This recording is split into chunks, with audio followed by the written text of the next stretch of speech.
We're officially under 50 days until the start of the NFL season, and we're here today with some early award predictions. Should be tons of fun, but before we get into that, YouTube, we have dropped 2 podcasts a week for 10 months straight. 4 months of that, I believe we've dropped 4 videos a week. We haven't missed a day as we're on the road to 500 subs on the channel. That's the next big milestone, and we can't get there without you guys. So if you enjoy the channel at any point, please support us down below, drop a like, subscribe to the channel, all that good stuff as we're close to this next milestone. But without further ado, this is the Anomaly Podcast. Let's jump straight into the big one.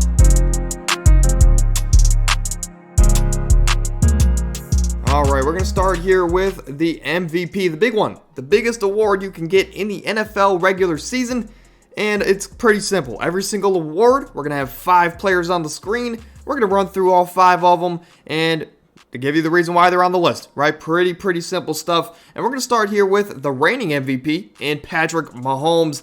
This is a guy that is a 2-time winner to date, if I'm not mistaken. Like I mentioned, the reigning MVP. He is the best player and the best quarterback here in the NFL. And alongside him, I mean, he still has the best coach in the league, arguably, alongside the best tight end, arguably, in the NFL. So as long as he has all of that, you know, with Andy Reid, Travis Kelce, the high-powered offense, as long as he has that for the next decade, this guy is going to be in this conversation, and he could come away with 4 or 5 of them here in his career. Moving over to number 4, we're going to go with Joe Burrow, a guy that has the best receiving core in the league, if I need to remind you, right? With Jamar Chase, Tyler Boyd, T. Higgins on a contract year, Joe Mixon trying to stay on the field, you know, with his off-the-field issues and allegations, but also Irv Smith. So he has 4 or 5 guys that can really be, can help him get this award, right? We've been waiting for that dominant MVP level season from Joe Burrow, and maybe it's this year. Maybe he can go out there and throw for 40, 45 plus touchdowns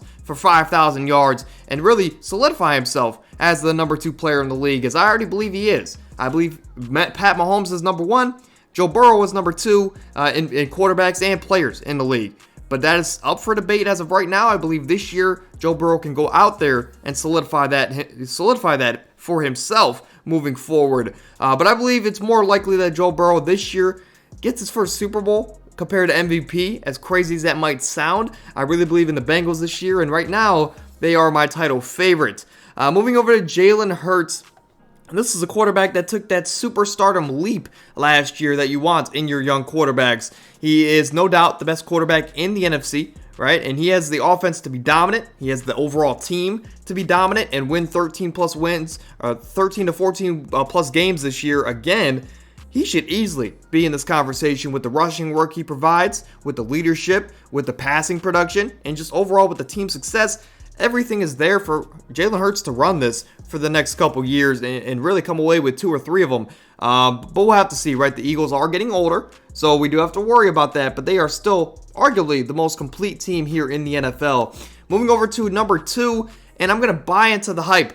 But Justin Herbert, as I've been getting more and more behind this one. But in short, if you've been watching the fantasy videos, you know Kellen Moore is now the offensive coordinator in Los Angeles, right? He was the offensive coordinator for Dallas's high-powered passing offense last year, and now he's coming to LA with even more options to his arsenal, right? With a more talented quarterback and more talented receivers aside from CeeDee Lamb.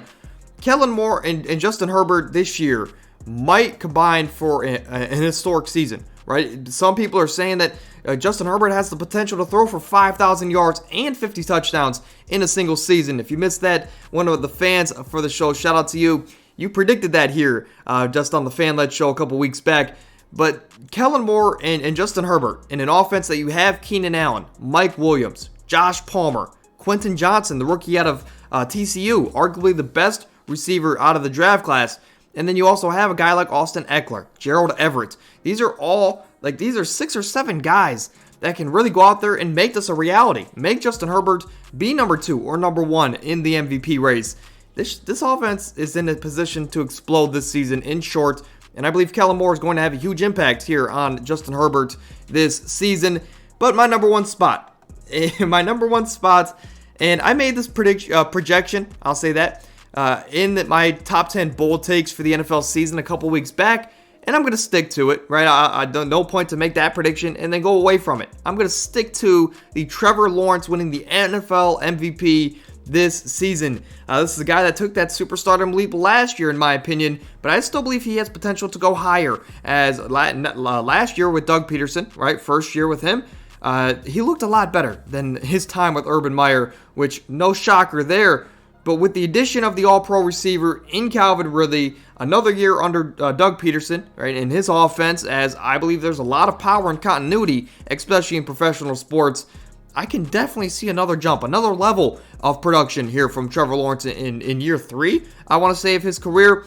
This is definitely a hot take, but the potential is there for Trevor Lawrence, and with the options he has in this offense, with Calvin Ridley, with Christian Kirk, Evan Ingram they just re-signed, and the other options, it's not out of the realm of possibility a guy like this can win this award, can steal this award, as I really believe the Jacksonville Jaguars, we'll talk about it later, but I think they can really win 13 to 14 games this year, and that might be a hot take, but given their division, given the talent that Trevor Lawrence has on the offensive side of the ball, that defense is only going to get better overall. I believe this team can go out there and win 12 to 14 games, and if they can do that, and Trevor Lawrence can be productive, this is not out of the realm of possibility. So with that being said, Trevor Lawrence will be my 2023-24 NFL MVP. We're gonna update this, by the way, right before the season. So, these are kind of more so out there. These takes are kind of out there just to take a shot in the dark, right? What's the point in going safe this early in the offseason? Right before the year, I'll give you guys my official predictions. But these are just early predictions, right? And for the NFL Offensive Player of the Year, you see at my number 5 spot, it is not Tyreek Hill. It is Jaylen Waddle, his teammate out of Alabama. As a Gators fan, it pains me to say this, but Jaylen Waddle is one of the most talented young wide receivers in the NFL here. And this might be the hottest take of the video. But again, why not take a shot in the dark, right? Over playing it safe with a guy like Tyreek Hill. But if Tyreek Hill, let's say, does face some suspension time, which is that is looming right now, he may face a 2 or 3 week suspension. If that is the case, that only increases the chances of something like this happening. But even assuming that it doesn't, even assuming that Tyreek Hill is ready from day one and Tua is ready from day one, I believe this offense can explode this year. I believe they win the AFC East. I believe in Tua personally, and I believe Jaylen Waddle could take another step on the field this year. I believe he still has a couple other levels he can reach, and he is so talented that he can be the leading receiver on this team with less work than Tyreek Hill. And again, that might sound crazy, and I know Tyreek Hill is the better receiver right now, but I don't believe that Jaylen Waddle is as far as behind from the top guys in the league as other people think. I think Jaylen Waddle is super talented. Again, it pains me to say as a Gators fan, but Jaylen Waddle could definitely be in the running for the Offensive Player of the Year award. Cooper Kupp, this is a Triple Crown winner from just 2 years ago, and it's one of the few times it's ever been done in NFL history. It was an all-time great season and an all-time great fantasy football season if you had him, but he's fully healthy yet again, and he's in the same exact situation that he has been in the last 2 years. He is really the only receiving option in this offense. Matt Stafford should be back. This offense should be somewhat back from last year, and if this team wants to return to glory at all as far as team success and team wins, Cooper Kupp's going to have another Triple Crown type of season, right? He's going to have to if they want to get back to that point, as their division's stacked like it always is, so their division is tough enough to, let alone if they want to go out there and win double-digit games. But moving over to Nick Chubb, as to me, best running back in the league. I am a Browns fan, but he is the best running back in the league, and if he didn't do enough last year, Kareem Hunt is now out the door, and Chubb's only competition is going to be Jerome Ford, the second-year man, and I know Jerome Ford's going to get some third down work. He's going to get some passing work, some receiving work, but Nick Chubb, I think he's going to have even more responsibility this year, and he's going to have to do even more than he's ever done here in Cleveland. As all reports say, it's going to be a more pass-focused offense. There's no shocker there, but we have yet to see a Kevin Stefanski offense be a pass-focused offense for an entire year, no matter where he's been. So until that happens, I'm expecting another workhorse running back year for Nick Chubb on the ground. He should get double-digit touchdowns on the ground with increased work through the air. And if the Browns can finally put something together, double-digit wins, maybe win the division, that's kind of taking a shot in the dark. But if they could, Nick Chubb's got to be in the running for this, and maybe it is his award this season. And then finally, number 2, we're going to go with CMC, a close number 2 for as far as running backs in the league. But he is on a 49ers team that is expected to be back in contention tier this year. No surprise there. And if they are, a lot of that is going to have to be on the back and the shoulders of Christian McCaffrey. Even though this team is super stacked offensively, this team is a run-focused offense, and it's a lot of the production is going to go to CMC as it did after the midseason mark last year when he was traded there. As aside from the first 2 games, I believe, when they lost, he really turned it up, and he was really their offense for the latter half of the season. So if he can stay healthy, I don't see why he can't have 2,000 all-purpose yards this year, as he hasn't done that, I think, since Carolina. But regardless, I think Christian McCaffrey can have a good year if he can stay healthy. But my winner is going to be Ja'Marr Chase. Last year's winner was Justin Jefferson. I think his counterpart here, as far as LSU receivers, Ja'Marr Chase could take the award this year, as this is a guy that did take a step back statistically last year, but a lot of that can be scrapped up due to the injuries he had, the multiple nagging injuries, and he missed a big stretch in the middle of the year. But when he did play, he looked dominant as always, right? I believe, if anything, he extended the gap between him and T. Higgins, and now T. Higgins is in a contract year. Maybe the Bengals are that confident in Ja'Marr Chase and his ability moving forward that they don't bother to bring T. Higgins back for his price tag.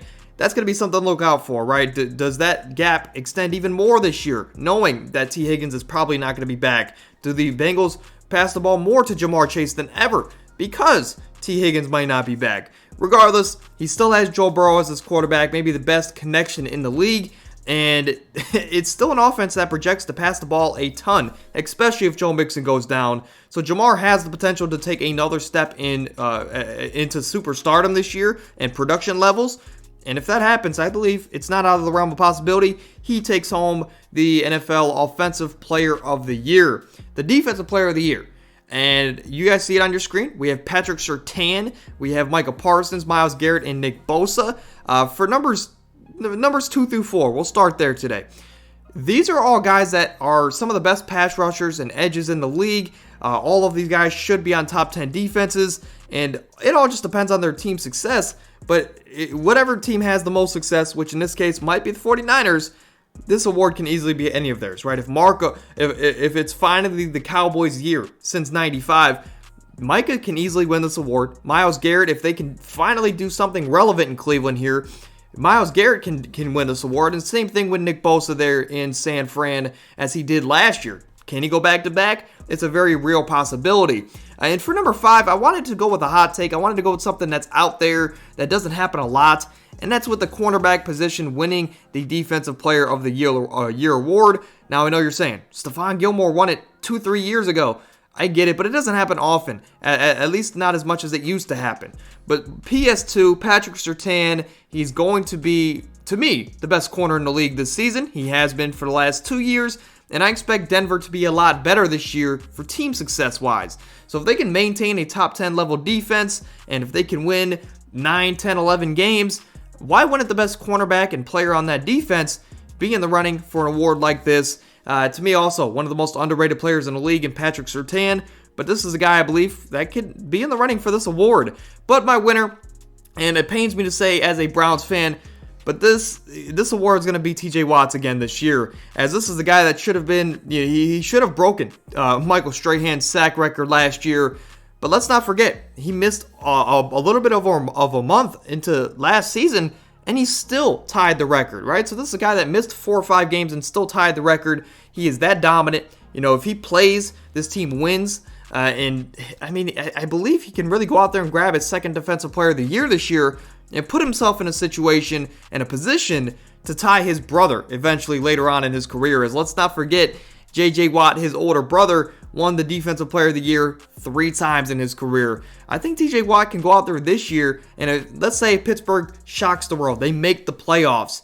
This award is his. You might as well sign, seal, deliver for T.J. Watt this year. The NFL Offensive Rookie of the Year, you see, Jahmyr Gibbs, AR-15 or AR-5, whatever he's going by now. We have Bryce Young and Bijan Robinson.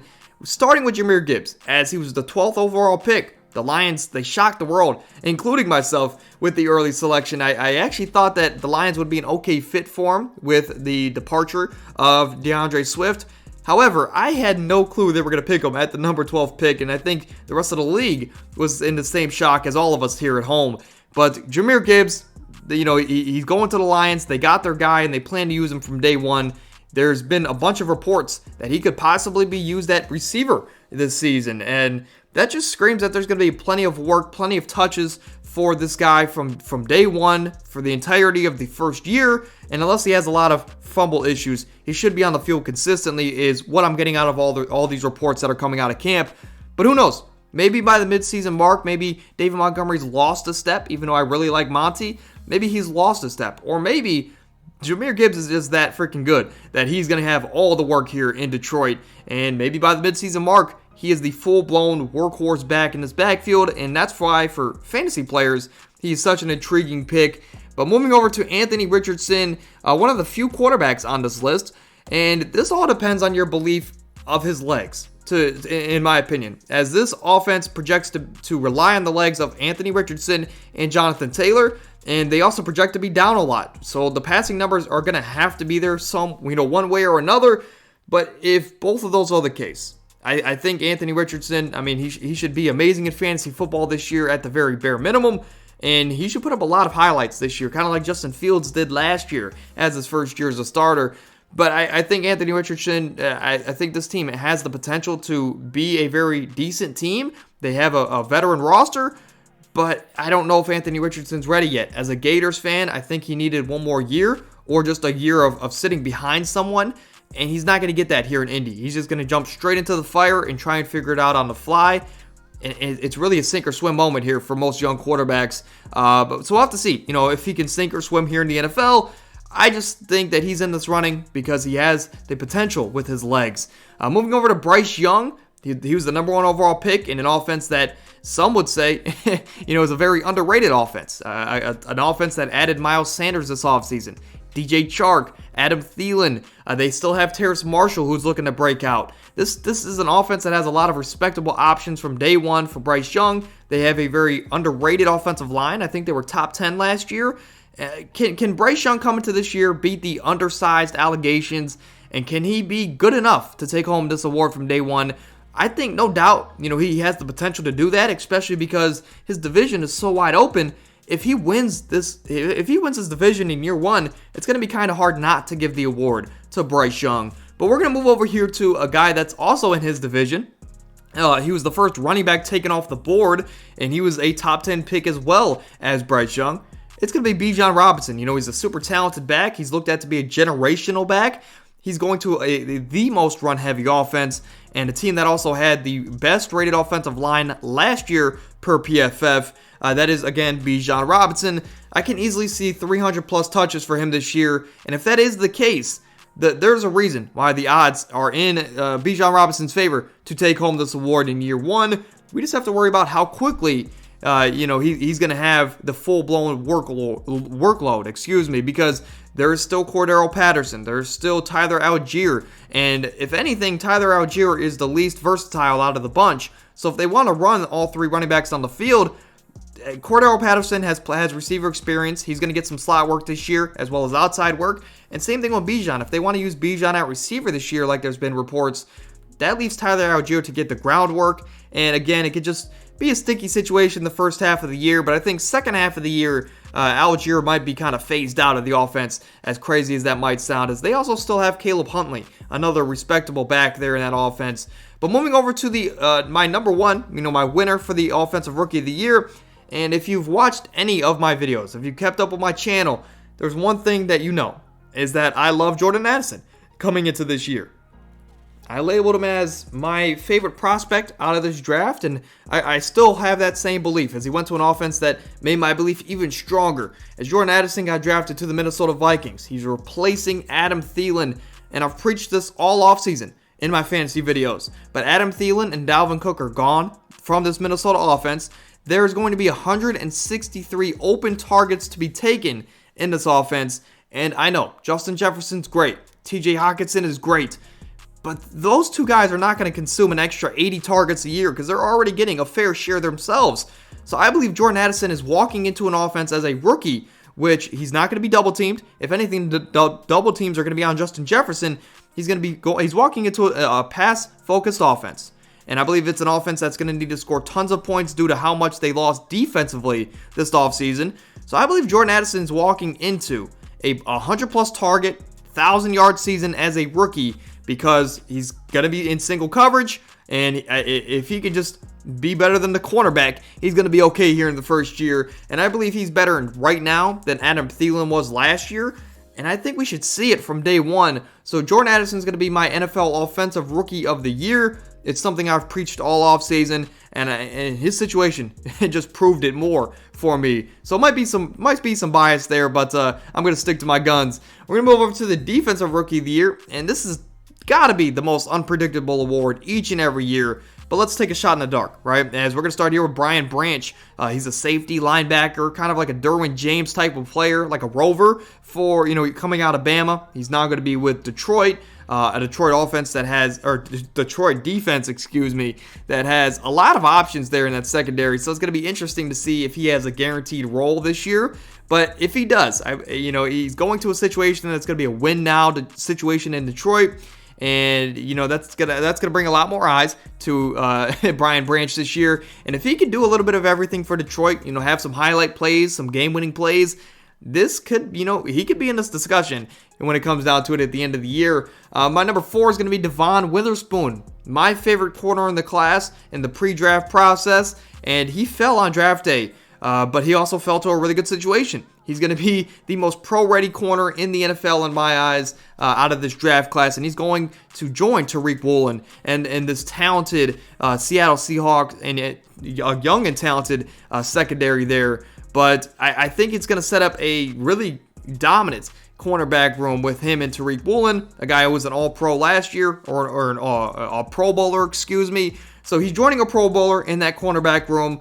And they're slowly building up this Legion of Boom 2.0 there in Seattle. But I think Devon Witherspoon, I think he can catch on quickly. And if he can make some highlight plays, this could definitely be his award after next season. For numbers 2 and 3, both of these guys are super talented and both are in good individual situations. For my number 2 guy, Christian Gonzalez, he might be the best cornerback in the class. A lot would say that he is. To me, I would prefer Devon Witherspoon. But Christian Gonzalez might be the most talented corner in the class, and he fell all the way to 16 into the lap of Bill Belichick.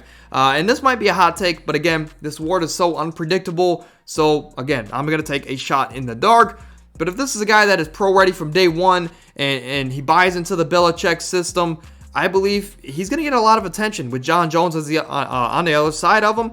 So if this guy can have a Marcus Peters type of rookie year, where he can rack up 7-8 interceptions, and that's a lot, right? I'm not trying to make it sound like that's easy, but if he can have a Marcus Peters type rookie year where he's the second cornerback on the roster and he's getting targeted a bunch, if he can make a lot of plays, this is a guy that could make his way into this conversation, maybe even win the award next season. But then for Jalen Carter, this is a guy that had a lot of offseason questions, and he's probably going to get overshadowed there in Philly with how talented that defensive front is.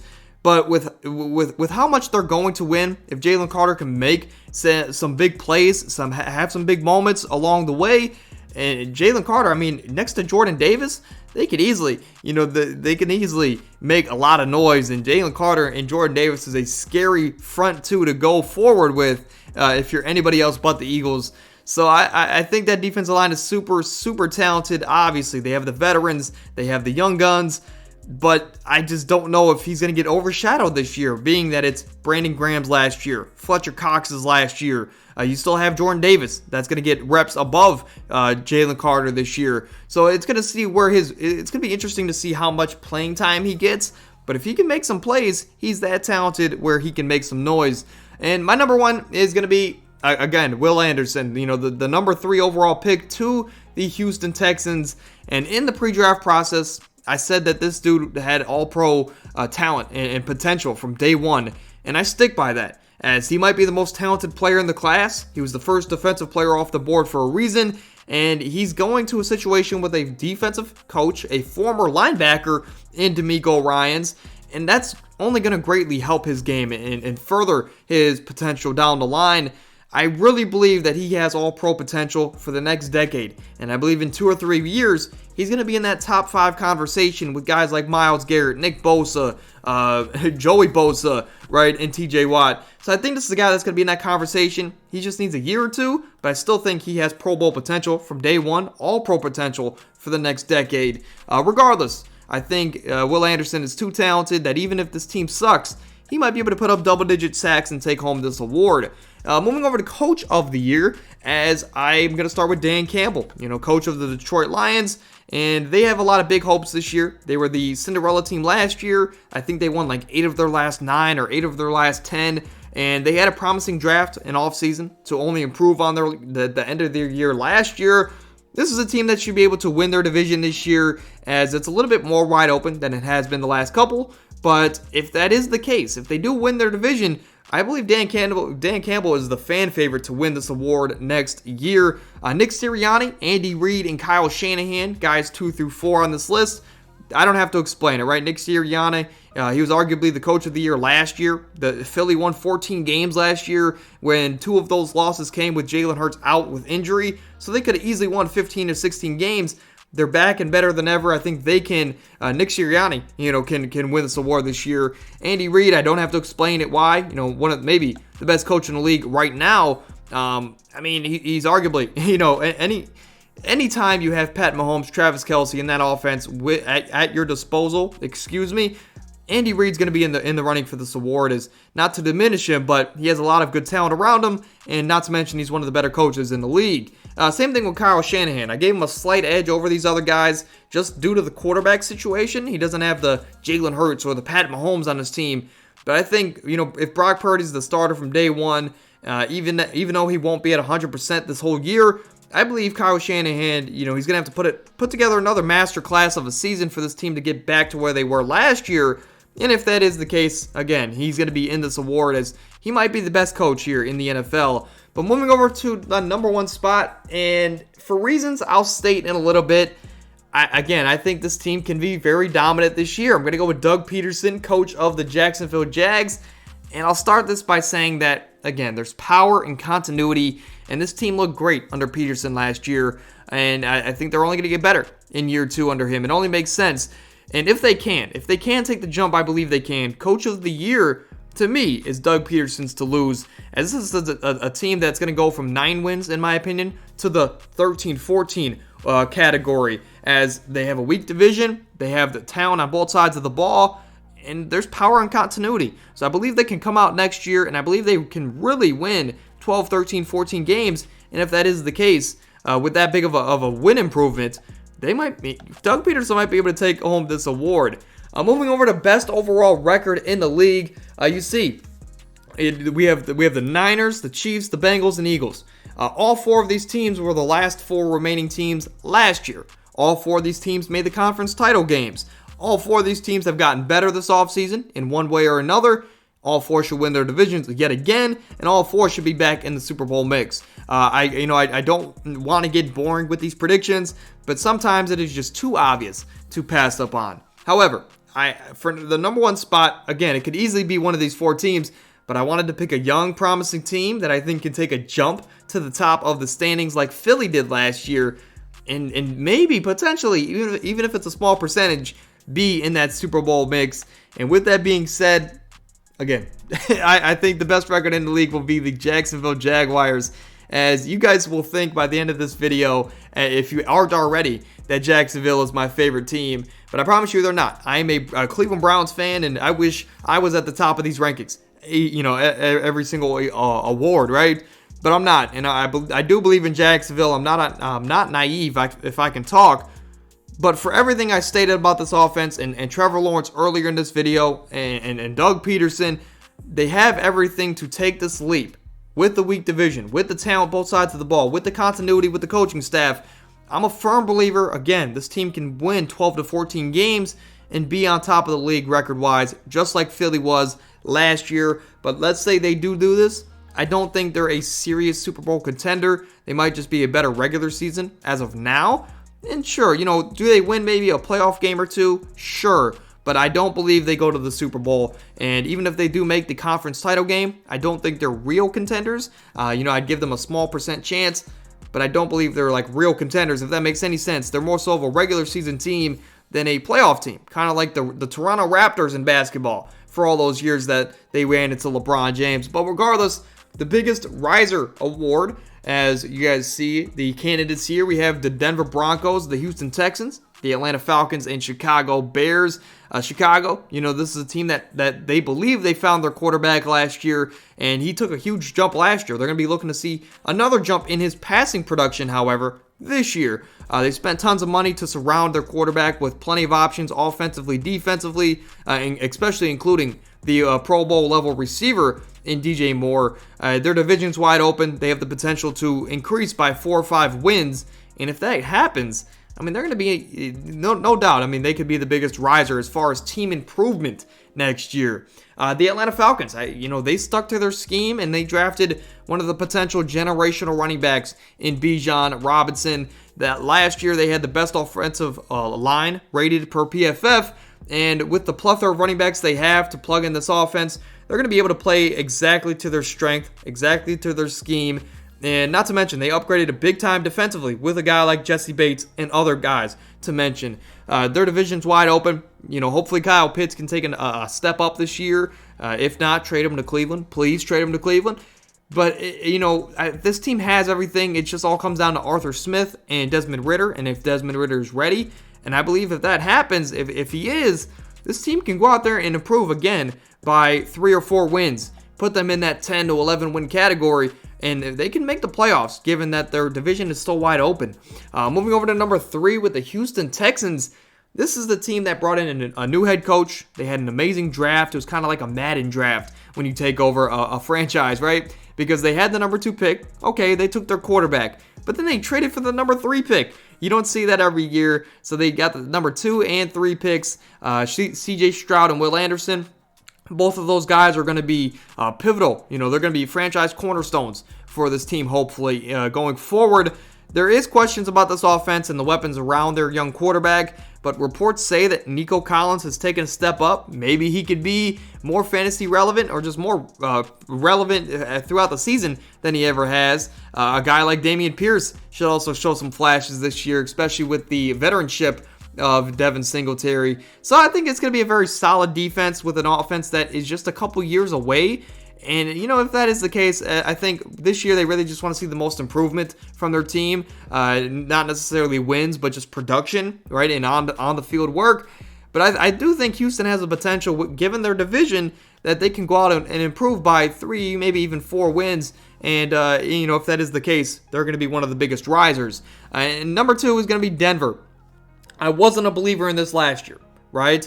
I wasn't a believer in this Denver team last year. I didn't see all the hype everyone was talking about. I thought there was a small shot Denver could make some noise, but I wasn't getting behind it like everybody else. But after Russ's worst year, ironically, I'm now a believer, as crazy as that sounds, as a big part of that is the Sean Payton addition. A Super Bowl head coach that is coming into Denver. He's refreshed after a year or 2 off of the game. And his biggest task here in Denver, in Mile High, will be to revitalize Russell Wilson's career. But again, Sean Payton has done that before. And that quarterback he did it with before ended up having a Hall of Fame career. Let's do a little story time. Once upon a time, there was a young quarterback coming out of Purdue. He was drafted to the San Diego Chargers at the time.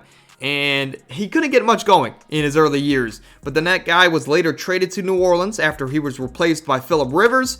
And Sean Payton got to work. Those two guys worked together, and they blended perfectly, like peanut butter and jelly, for the next decade. As a guy that is of similar stature to Russell Wilson, a guy that ended up being a Super Bowl champion, and he was one of the best quarterbacks to ever play this game, and of course, a Hall of Famer at the end of the day, my GOAT, Drew Brees. So Sean Payton has helped turn around a career before, and I think he can do that the same thing here in Denver. Plus, there's going to be a lot less work to do. Russell Wilson already is arguably a Hall of Fame level quarterback, so he's not going to have to get Russ to that level. He just has to get him back to that level, right? He got a little bit off track.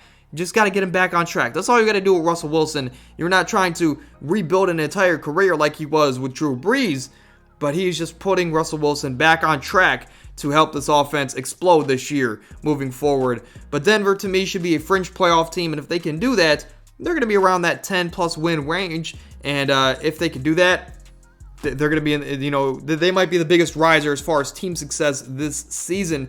And my number one spot, I might as well pack my bags, get on the first flight, and move to Jacksonville to be in Duval Nation. But I really believe that this team, is going to be really good this year. And for everything I've stated, I don't want to say it again. I think this is going to be a team that is going to shoot up the rankings this year like Philly did last year. And, again, if they jump up 4 or 5 wins and win their division and be number one in the AFC, they're going to be the biggest riser as far as team improvement and team wins this season. Moving over to the final award, as shout out to the Comeback Player of the Year. I was going to include in this video, but I think we all know who that's going to be. As if Damar Hamlin plays one snap this year, he will win the Comeback Player of the Year. So I didn't want to make a whole graphic for it. Damar Hamlin, Comeback Player of the Year. The biggest faller, though, this is the opposite of the biggest riser. This is a team I believe that might fall a couple wins in the standings, and not necessarily saying that they're going to be a bad team this year, right? Sometimes you could be a really good team, just have a little bit less success as far as team wins, right? Maybe you lose a couple games late. Maybe some unfortunate things happen, some injuries. I think these are just teams that had really, really good years last year that are just going to fall by a couple wins, and that's really all this is. As you'll see that here is a team like Washington. Now, on one hand, a team like Washington is led by a young quarterback that has 1 game of NFL experience. This team does have tons of potential. Can we see a Chase Young resurgence this year? Can he finally prove that he was worth the number 2 overall pick? Regardless, they have Sam Howell at the helm. This team might be a year or 2 away, and I think they might drop by 3 or 4 wins because they won 7 games last year. I think this team might be around the 3 to 4 win range and be in the running for a Caleb Williams next year. But again, they just might be a couple years away. They still have plenty of potential on this roster. Moving over to New England, as again, this is not that I think this will happen, but this is my hope for the New England Patriots. As obviously, they are not set on Mac Jones as their guy going forward at the quarterback position. So to me, if this team, I think they won 7 or 8 games last year. If they fall 3 or 4 wins and they're in the running to be in the top 5, top 6 of the draft, they can be in a good spot to grab one of the great quarterbacks next year, and that can maybe put them back on track in the right direction going forward. You can move off of Mac Jones, as he'll probably go to Tampa Bay to replace Kyle Trask or Baker Mayfield, and move from there. But again, this is my hope for New England. I know Bill Belichick is the greatest coach of all time, so he might make this take look stupid. But if they are in the 3 to 4 win range, if they drop, about half their wins, then why not go out there and be in contention for a guy like Caleb Williams, who has drawn comparisons to Patrick Mahomes. My numbers 2 and 3, you guys see it, are the Minnesota Vikings and the Buffalo Bills. It is hard to predict back-to-back 13-plus win years. Buffalo, their division got a lot harder. Miami, I think, is going to win their division. Aaron Rodgers went to the Jets. New England is New England. You can never count them out. Buffalo, their division got tougher. Minnesota, their division got tougher. And again, it's another team that you cannot, it's hard to predict back-to-back 13-win years. So I think either of these teams can drop to 10 wins, but they can be a better ball club, if that makes sense. Maybe they lose a couple games late. As Minnesota, speaking about them, I think they were like 11-1 in one-score games last year. If they just fall like 2 or 3 more times, they can be a better team with a worse record. And, record doesn't always say everything, right? Especially when it comes to playoff time. So I think Minnesota and Buffalo, they could be better teams this year. They just might drop to 10 or 11 wins due to how more competitive their divisions are and just drop a couple wins, right? They might be the biggest faller this year, so to speak. Moving over to Tampa Bay, though, my number 1 spot. And this is my hope for them. They might come out and Baker might surprise me and finally show that Oklahoma potential and the number 1 pick overall potential. But this is my hope for this team and Todd Bowles especially, the head coach for this team, as I hope that they drop by 4 or 5 wins, and I hope they are in the top 3 of next year's draft. In all honesty, I hope this team has the number 1 pick after next year, as they still have a veteran roster. They have the potential to be in the Super Bowl mix. They just need the right guy at the helm. And right now, it's either the very up and down Baker Mayfield on his last chance as a starter here in the NFL, or the unproven, unplayed Kyle Trask out of Florida. If they don't get decent production from that position this year, they could be in a position to grab a Drake May out of North Carolina or a Caleb Williams quarterback out of USC next year in the draft. Again, Caleb Williams has drawn comparisons to Pat Mahomes. I'm not saying he's going to be Pat Mahomes, but the comparison is there. That is how much hype he has to turn a franchise around next year. To me, if they can drop to the top 3 pick, if they have that, and they get one of these quarterbacks, they can be set for the next decade. And even if they don't, if they're not in the title picture this year, they're going to bring everyone back next year, and they're still going to have plenty of veterans to help out that young quarterback for next year and the years going forward. So my biggest faller, Tampa Bay. That's my hope for them, at least. But moving over here to some news. We're going to look at some news in the NFL, the NBA, and we're going to recap, then get out of here. So in the NFL, we got to talk about these running backs. Saquon Barkley and the Giants, they didn't reach a long-term extension yesterday, and Saquon, on a recent podcast, said that he doesn't really plan on signing the franchise tag. He's contemplating sitting out next year if a deal is not done before next season, so that'd be interesting for us fantasy players. Josh Jacobs and the Las Vegas Raiders, they also didn't reach a long-term extension. So same thing as Saquon. Jacobs is also contemplating sitting out some time next year unless a deal is done, as these running backs are feeling, disrespected as far as money around the league, as they take a lot of punishment in their young careers, and they really have a short time career, right? As far as receivers that can play 10 to 15 years. You have quarterbacks that can play 15 to 20 years. These running backs really only have a good 6 to 8 years in the league, at least at a high level production. And then they kind of phase out the league, right? At least teams just kind of start signing them, at least not giving them as much work as they had in their younger days.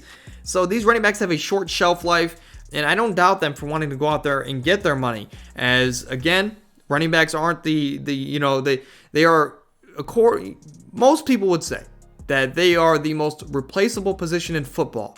However, sometimes the talent is too much to just pass up on and replace. Just get up and replace.